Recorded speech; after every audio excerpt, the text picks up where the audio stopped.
Bonjour à tous et bienvenue dans cette nouvelle vidéo critique consacrée au film Dragon Ball Super Broly, un film super attendu, hein, comme son nom l'indique. Plutôt anticipé. Hein. Donc un film très attendu parmi les fans de Dragon Ball évidemment, hein, donc les gens étaient hypés, le retour de Broly, tout ça. Il vient de sortir au cinéma, on a pu le voir, et du coup on va vous en parler. Voilà, donc c'est une vidéo qui va spoil un petit peu, forcément. Mais il n'y a pas grand chose à spoil au final, donc même si vous n'avez pas vu le film, voilà, il n'y a pas mort d'homme entre guillemets. Il faut dire que si vous avez suivi après un petit peu l'actualité, au final tous les spoilers ont été faits quasiment. Oui, bah que ce soit dans les trailers ou dans les leaks, on a les transformations, on a les personnages, l'histoire plus ou moins. Bon, avant toute chose, Dragon Ball Super Broly, c'est un reboot. On reprend le film de Broly, même. On va reprendre plus ou moins 3 films, c'est-à-dire l'OAV de Badak, l'OAV de Broly, et l'OAV Fusion, je crois qu'il s'appelle comme ça. Donc on va mélanger tout ça, ça s'appelle Broly, donc ça va se concentrer sur Broly, c'est même d'ailleurs le personnage central de l'histoire. On dirait même que Goku et Vegeta sont plus ou moins annexes. Mais bon, bref, voilà, c'est un vrai reboot dans l'univers Dragon Ball Super, cette fois-ci. Donc le côté commercial et tout ça, on va exploiter. Et on se trouve devant une véritable suite de Dragon Ball Super, c'est-à-dire juste après le tournoi du pouvoir. Ouais, c'est ça. Donc c'est la vraie suite. Ça s'inscrit totalement dans la timeline. Ils ont cette volonté, comme les films en ce moment, de rendre le truc crédible. Là, ça serait canon dans l'univers de Dragon Ball Super, mais... Donc, comme d'habitude, l'implication de l'auteur original, donc Akira Toriyama qui a travaillé sur le film, qui a travaillé sur le personnage de Broly. Donc en gros, on lui a donné la tâche, parce que c'est pas lui qui a décidé évidemment de mettre Broly dans le film, hein, parce que bien sûr c'est les producteurs de la Toei qui ont dit... Ça on n'est pas censé le savoir, mais c'est lui qui l'a dit, comme voilà, un gros sagouin, comme une espèce de, voilà. de mec pas du tout corporate. Quoi. En fait, dans l'interview, il a dit un truc du genre... Broly est un personnage populaire, donc on m'a dit de le retravailler. Et... voilà, donc. J'ai vu la couleur du chèque, j'ai eu des zéniths à Paris à la place des yeux. Et du coup, voilà. Voilà, donc Toriyama qui a travaillé sur le scénario du film. Hein, donc apparemment, c'est le projet où il était le plus impliqué également. Par rapport à tout Dragon Ball Super, en tout cas, c'est le projet où il était le plus impliqué. Ouais. Et ça se voit. On voit il y a une vraie profondeur. Voilà, il y a une vraie profondeur. Déjà, toute la première partie du film, qui se concentre sur les Saiyans, avec la planète Vegeta, etc. Là, on voit vraiment que c'est l'univers à la Toriyama. Ouais. On voit vraiment que c'est bien travaillé de ce côté-là. Et qu'ils n'ont pas lésigné sur le truc, quoi. Ils ont enfin fait travailler Toriyama pour de vrai. Et du coup, ça fait plaisir, parce qu'on en apprend plus sur les Saiyans. On voit même la mère à Goku, qu'on avait vu uniquement dans le dernier chapitre de Jaco, le patrouilleur galactique. Alors voilà, c'est plus ou moins l'histoire, c'est un flashback, c'est-à-dire ça se passe sur la planète Vegeta avant que Freezer n'arrive. On voit un petit peu les cellules d'incubation où grandissent les bébés, c'était déjà comme ça à l'époque, où il y a Vegeta, et puis il y a Broly, donc Broly est plus fort que Vegeta, donc... ça plaît pas au roi Vegeta, il va l'envoyer sur une planète, il va l'envoyer en exil sur une planète random, comme ça, son père va s'énerver, et Paragus, le père de Broly, va s'énerver, et le suit. Rejoindre son fils, donc plus ou moins comme ça, et puis après ça rejoint l'histoire, donc Freezer qui arrive, qui détruit la planète, et on connaît la suite. Ensuite, de nos jours, eh bien, Broly, toujours sur sa planète, avec Paragus, va rencontrer 2 soldats de Freezer, voilà, bon, on va dire ça va être un peu les personnages principaux de ce film, qui vont se lier d'amitié avec Broly, etc. Ils vont faire une espèce de team à 3, hein, oui, voilà. C'est ça, ils vont se lier d'amitié, il y a cette espèce de fille qui est plus ou moins, qui aura une relation ambiguë avec Broly, enfin une relation plus ou moins amoureuse, enfin... On peut y laisser, c'est totalement du love interest. Ouais. Et l'autre personnage qui est un peu le relief comique du groupe. Voilà, donc bon, on va dire c'est le trio un petit peu classique, hein, du groupe d'amis, on va dire. Souvent, les Japonais aiment bien faire 3 amis très différents, etc. D'ailleurs, point intéressant par rapport à ça, c'est que Broly paraît vraiment très humain. C'est-à-dire, bon, évidemment, il développe l'histoire tout autour. C'est beaucoup plus développé que dans le premier OAV de 93.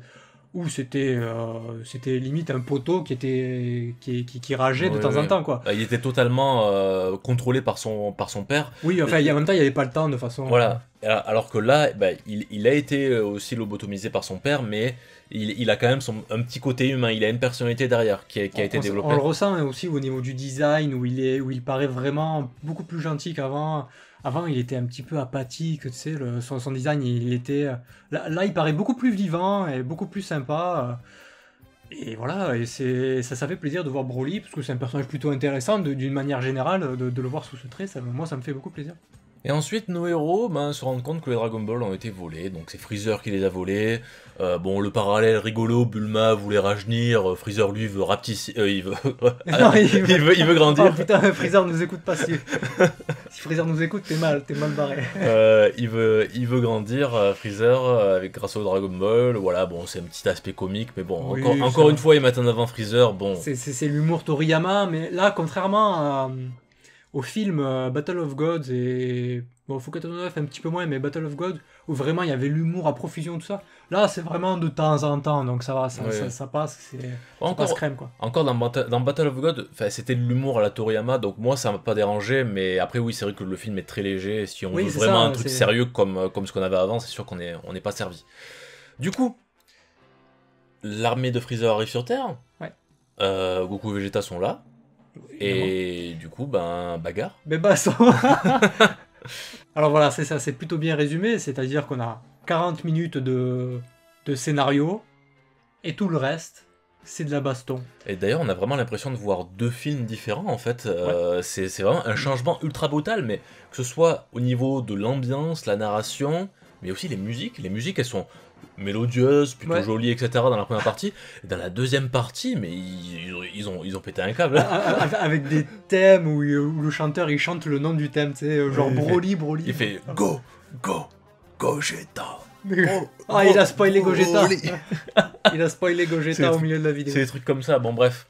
De toute façon, donc bagarre, Broly déjà est énervé dès le début, donc bon, pourquoi pas. De toute façon, on est dans le segment de bagarre, ouais, donc on va dire c'est la charte. On arrive dans le segment de bagarre, Broly doit être énervé, il doit attaquer, donc il attaque Vegeta. Premier combat qui commence avec une animation incroyable, donc là on reconnaît un petit peu le trait de Yuya Takahashi, qui est l'animateur qui a fait ses preuves sur Dragon Ball Super en étant animateur directeur de quelques épisodes. C'est un animateur spécial, mais c'est pas le chara design du film, qui est Shintani, si je me trompe pas, qui est aussi le caractère design des derniers films de One Piece. Je sais pas si c'était character design, mais en tout cas il a travaillé sur les films de One Piece. Il a travaillé, ça se ressent dans l'animation, dans la réalisation. Et là, Shintani est aussi animation directeur sur le film. Donc c'est lui qui dirige tout. Bon, après, tout le reste du film, c'est de la baston. Il se passe des trucs, on va peut-être le développer. Mais d'une manière générale, j'ai envie de dire, ça pourrait te poser problème s'il n'y a pas d'histoire à côté. Mais dans Dragon Ball, on s'en fout un petit peu. Parce que... Le truc, c'est que là, on a l'impression que le contexte du début du film ne sert à rien par rapport à la bagarre qui est à la fin. Et c'est pour ça qu'on a l'impression vraiment d'avoir deux films différents, c'est que ils ont voulu développer un truc au début, et après ce truc il sert quasiment à rien pour la bagarre de la fin. C'est juste le spectacle, la fin, c'est juste mettre en scène Vegeta, Goku contre Broly.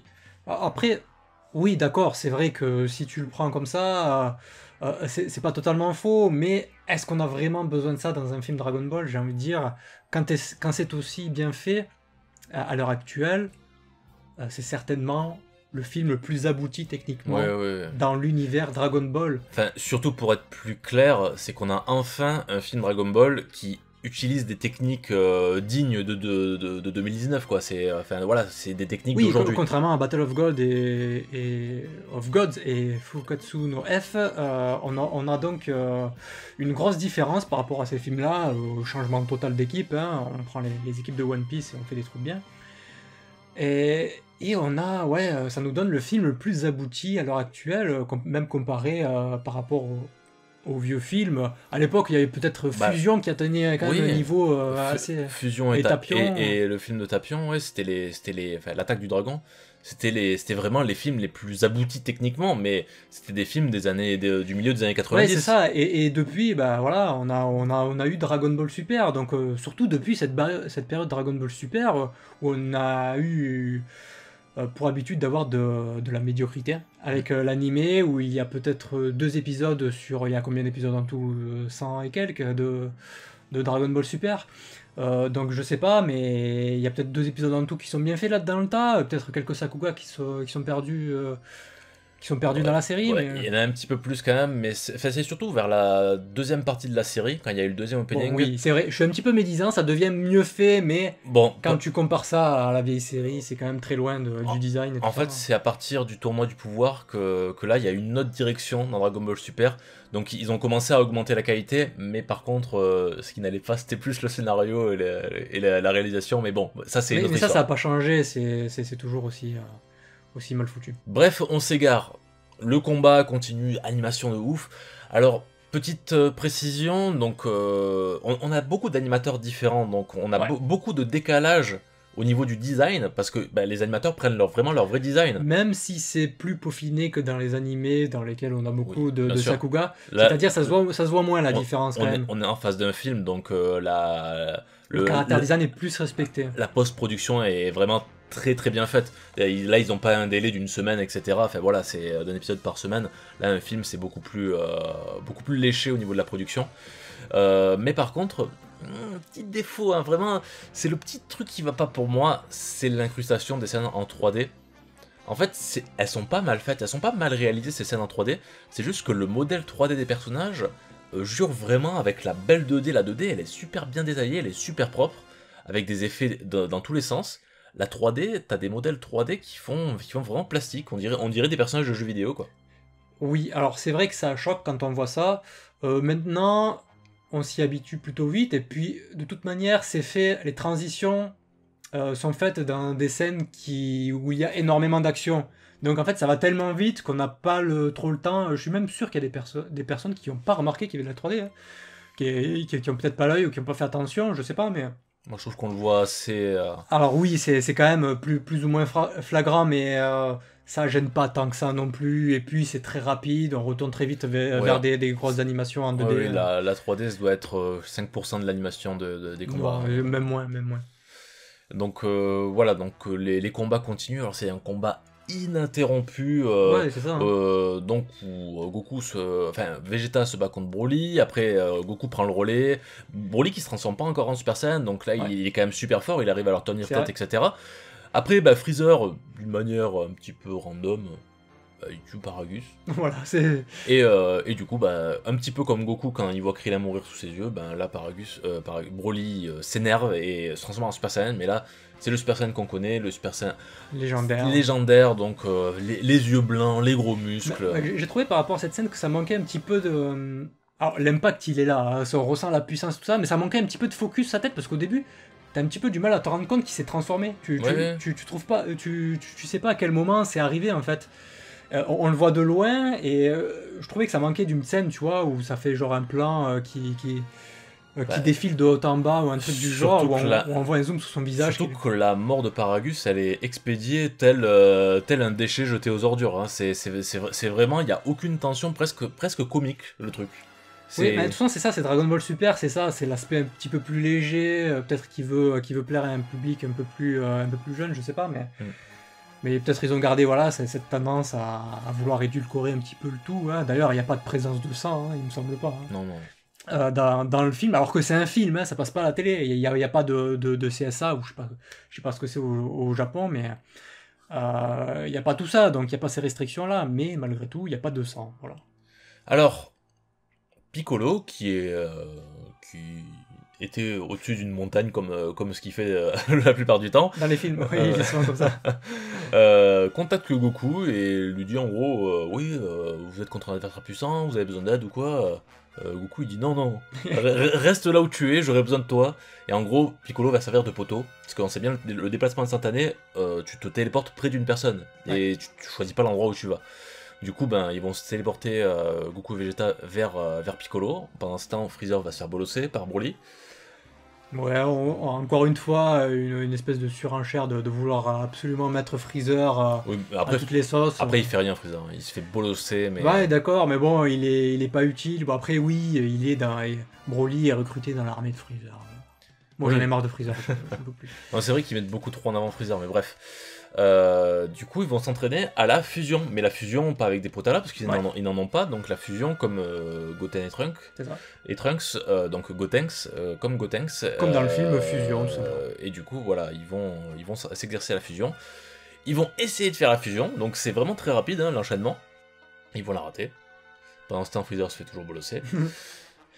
Ils doivent attendre 30 minutes. Ils attendent 30 minutes. Ils retentent. Ils ratent encore une fois.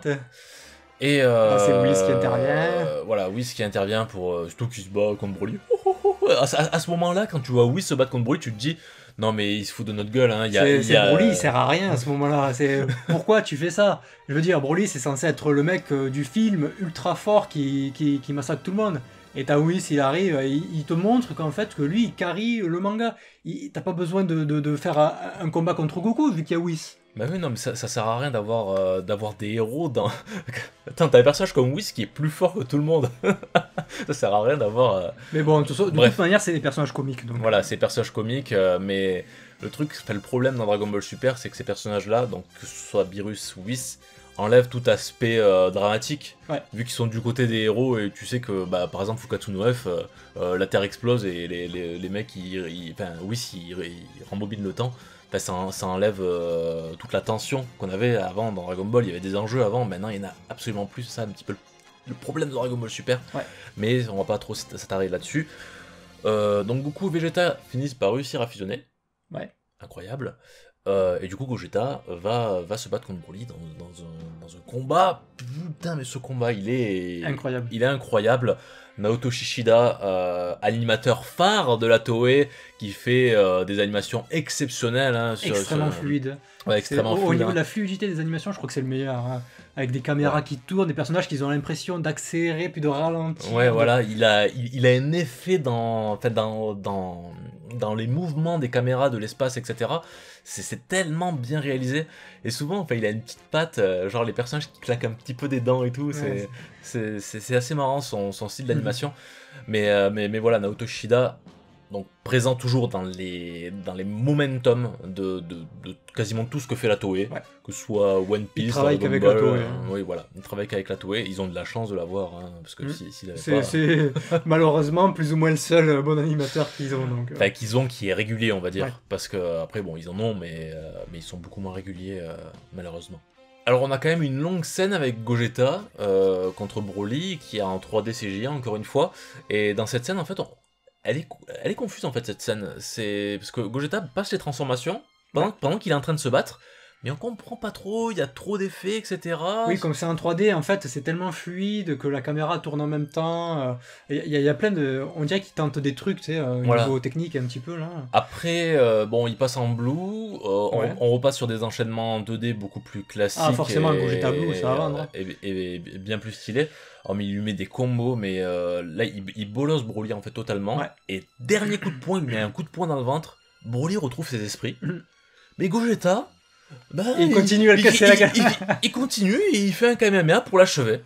J'ai jamais vu ça dans un gentil qui est prêt à achever son adversaire, alors que justement Broly, lui à ce moment-là, il a retrouvé ses esprits. Tu sais très bien, Dragon Ball Super, c'est Dragon Ball Xenoverse. Il a pas envie de cancel son combo. Et du coup, à ce moment-là, donc la waifu de Broly qui appelle Shenron pour téléporter Broly sur sa planète d'origine. Et du coup, en fait, au moment du Kamehameha, il est téléporté, et ce qui fait que... il a pas vraiment de fin. En fait, ça finit un petit peu sur... en demi-teinte, un petit peu comme le film Battle of Gods. C'est-à-dire où c'est plus ou moins à l'amiable, parce qu'après, voilà, quoi. Ouais, voilà. Oui, parce que Broly va passer des jours paisibles sur sa planète, donc avec ses deux compères. Et même Goku va se ramener, il va dire ouais, ça serait bien qu'on se rebatte un de ces jours. Broly qui sourit et tout ça, oui, il n'y a pas de souci.